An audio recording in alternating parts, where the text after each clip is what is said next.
सकाळी सकाळी काढा पिला आज मस्त. आणि इथे विसरले शेंगदाणे टाकायला. भाकरी केली, भाकरीमध्ये गूळ टाकला आणि एक बनवली छान रेसिपी त्याची. चला, गुड मॉर्निंग. कसे आहात सगळे? माझा एक नळ ठरवलेला स्टँडचा, तर तो नट घेण्यासाठी मी सकाळी सकाळीच बाहेर पडले. म्हटलं उन्हातही जाता येईल आणि लवकर घरी आले.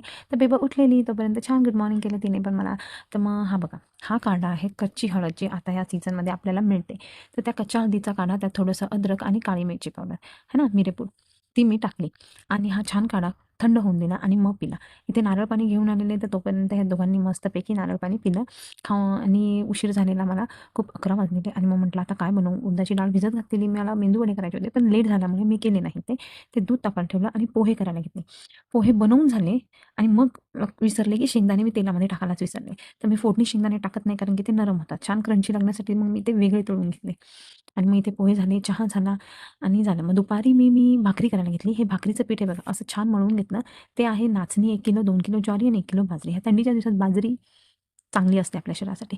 तर मग मी ही अशी भाकर बनवली आणि भाकर नॉर्मल होऊन दिली, थंड होऊन दिली, कारण की ती गरम असताना अशी चुरून घेता येत नाही आपल्याला. त्याच्यामध्ये गूळ टाकला आणि गूळ आणि भाकर हे सोबतच चुरून घेतलं.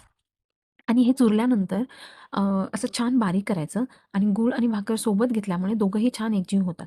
आणि त्याच्यामध्ये थोडंसं एका वाटीमध्ये तूप गरम करायला ठेवलं. आपल्याला ह्याच्यामध्ये तूप टाकायचं आहे. छान चुरून चुरून झाल्यावर आपण हे गरम गरम तूप ओतायचं, कारण की घट्ट तूप असेल तर ते छान मिक्स होणार नाही आणि मग त्याची टेस्ट पण चांगली नाही लागणार. गरम हे छान मिक्स करते आणि बाय. व्हिडिओ आवडला असेल तर लाईक करा, शेअर करा, सबस्क्राईब.